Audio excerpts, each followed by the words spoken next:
Hello friends, আশা করি সবাই ভীষণ ভালো আছেন। আজকে আমি আবার চলে এসেছি একটা চটপটে কুড়মুড়ে রেসিপি নিয়ে। তো চলুন দেখি কেমন রেসিপি এবং কিভাবে এই রেসিপি করছি। আশা করি আজকের এই রেসিপি আপনাদের ভীষণ ভালো লাগবে। আপনারা যে কোনো সময় এটা মুখরোচক হিসেবে যখন তখন কিন্তু খেতে পারেন। তো চলুন শুরু করি আজকের রেসিপি চটপটে কুড়মুড়ে। এখানে প্রথমে আমি দেখুন এক বাটি সুজি নিয়েছি। এখানে আমার 100 গ্রাম সুজি আছে।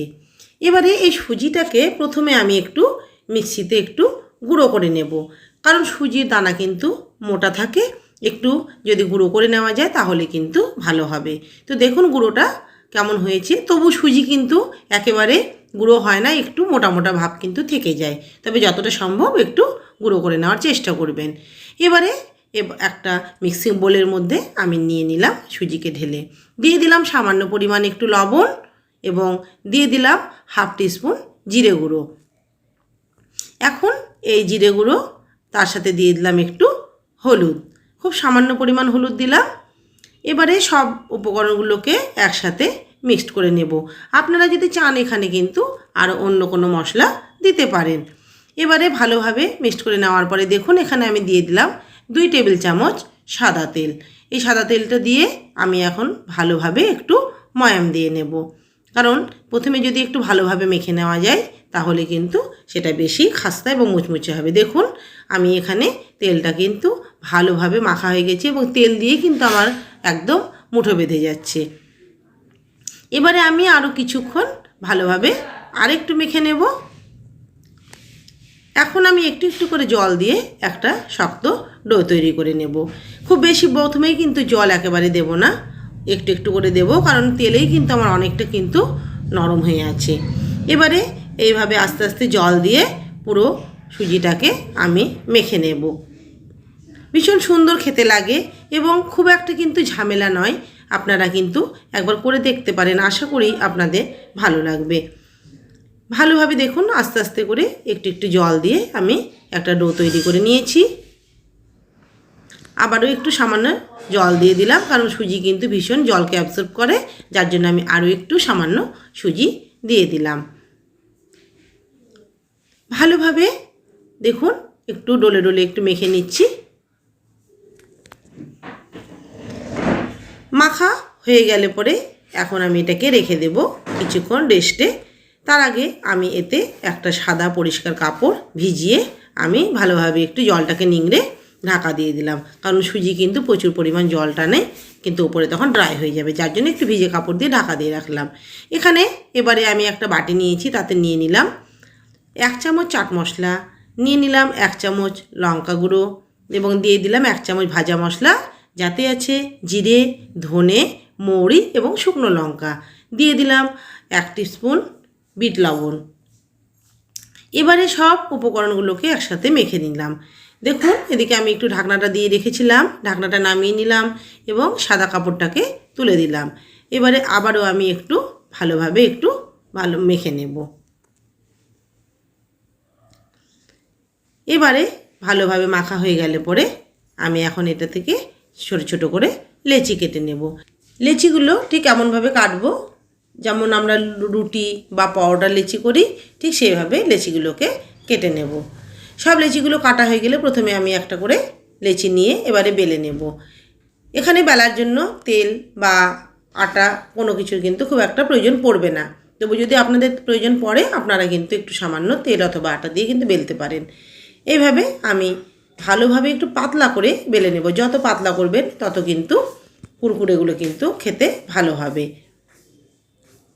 এইভাবে আমি একটু চাকতিকে ঘুরিয়ে ঘুরিয়ে আমি কেটে নিচ্ছি। দেখুন পাতলা আমি করেছি, আর একটু পাতলা আপনারা করলে করবেন, যত পাতলা হবে তাতে ভালো হবে। আমি একটু চারিদিক থেকে কেটে দিচ্ছি, না কাটলেও কিন্তু কোনো সমস্যা হবে না, তবু একটু যদি মনে করেন আপনারা কেটে নিতে পারেন। এইভাবে চারিদিক থেকে একটু করে নিচ্ছি, তাহলে চারকোনা একটু হবে, জিনিসটা দেখতে কিন্তু বেশি ভালো লাগবে। এবারে এভাবে পিস পিস করে আমি কেটে নিচ্ছি। এখানে আপনারা কিন্তু যে কোনো শেপে করতে পারেন, এখানে শেপের উপরে কিন্তু কোনো কিছু নির্ভর করে না। তো যার জন্য আপনারা, আমি চৌকো শেপ করেছি, আপনারা ত্রিকোণ অথবা চৌকো করতে পারেন। এদিকে আমি প্রথমে তেল বসিয়ে দিয়েছি কড়াইয়ে। তেল গরম হয়ে গেলে এবারে আমি সরাসরি চাকতি থেকেই কিন্তু আমি দিয়ে দেব কুরকুরেগুলোকে তেলের মধ্যে। দেখুন কত সুন্দর ফুলে ফুলে উঠছে তেলের মধ্যে, সেটা আপনারা দেখে হয়তো বুঝতে পারছেন। আমি এবার দেখুন একটু নাড়াচাড়া করব, তাহলে বুঝতে পারবেন যে কতটা সুন্দর হয়েছে এবং কতটা সুন্দরভাবে ফুলছে। তো দেখুন বন্ধুরা কতটা সুন্দর হয়েছে। আশা করি আপনাদের দেখে ভীষণ ভালো লাগছে। আপনারাও অবশ্যই করবেন। এমন কিন্তু খুব বিশেষ ঝামেলা নয়, সেটা আপনারা কিন্তু দেখলেন। রুটি কিন্তু আমরা প্রত্যেকেই বাড়িতে করি, ঠিক প্রায় একই রকমই কিন্তু এইভাবে করতে পারা যায়। তো আপনারা করবেন এবং এটাকে কিন্তু আপনারা 1 থেকে 1.5 মাস পর্যন্ত কৌটোর মধ্যে স্টোর করে রেখে দিতে পারেন। এবারে ভাজা হয়ে গেছে, আমি সবগুলোকে তুলে নিচ্ছি প্লেটের মধ্যে। দেখুন খুব সুন্দর হয়েছে কিন্তু। এবারে এতে আমি যে মশলাটা তৈরি করেছিলাম সেই মশলা দিয়ে আমি ভালোভাবে মিক্সড করে দিচ্ছি। এটা কিন্তু গরম অবস্থাতেই কিন্তু এই মশলাটা লাগাতে হবে, তা না হলে পরে কিন্তু এই মশলাটা কিন্তু লাগবে না। যার জন্য একবার করে যখনই ভাজবেন সঙ্গে সঙ্গে কিন্তু মশলাটাকে লাগিয়ে দেবেন। এইভাবে আমি আর একটা কেটে নিচ্ছি। একইভাবে আমি আর একটা কেটে নেবার পরে কড়াইয়ের মধ্যে আমি আবারও দিয়ে দিলাম।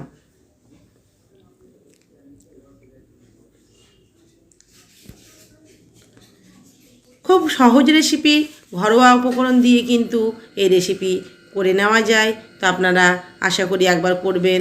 যদি আপনাদের ভালো লাগে অবশ্যই আপনারা আমাকে একবার কমেন্ট করবেন এবং কেমন লাগলো আজকের এই ভিডিও। আর যদি ভালো লাগে অবশ্যই আপনারা আমার চ্যানেলকে সাবস্ক্রাইব করবেন, পাশে থাকা বেল আইকনটি প্রেস করে দেবেন এবং প্রচুর শেয়ার করবেন। আমি পরের যেগুলো ভাজা হলো সেইগুলোকেও তুলে নিয়েছি একইভাবে এবং তাতে আমি আবারও একইভাবে মশলাটাকে লাগিয়ে দিলাম। সবগুলোকে আমি একসাথে করে নিয়েছি। তৈরি হয়ে গেছে আজকে চটপটে কুড়মুড়ে সুজির রেসিপি। তো বন্ধুরা দেখুন আমি একটা হাতে নিয়ে দেখাচ্ছি কতটা মুচমুচে হয়েছে। দেখুন আপনারা দেখে নিশ্চয়ই বুঝতে পারছেন যে কতটা মুচমুচে হয়েছে। তো আপনারাও এইভাবে করবেন, আশা করি আপনাদেরও ঠিক একই রকমই হবে। তাহলে বন্ধুরা আপনারা অবশ্যই তৈরি করুন এবং সন্ধেবেলা চায়ের সাথে স্ন্যাক্স হিসাবে অথবা বাচ্চাদের টিফিন কৌটোতে কিন্তু আপনারা এটা দিতে পারেন। তবে অবশ্যই বাচ্চাদের দিতে গেলে লঙ্কা গুঁড়োটা বাদ দিয়ে দিতে হবে। আজকের মতো এখানে শেষ করছি। সবাই ভালো থাকুন, সুস্থ থাকুন এবং আমি আবার আসবো আপনাদের সামনে নতুন রেসিপি নিয়ে। নমস্কার, ধন্যবাদ।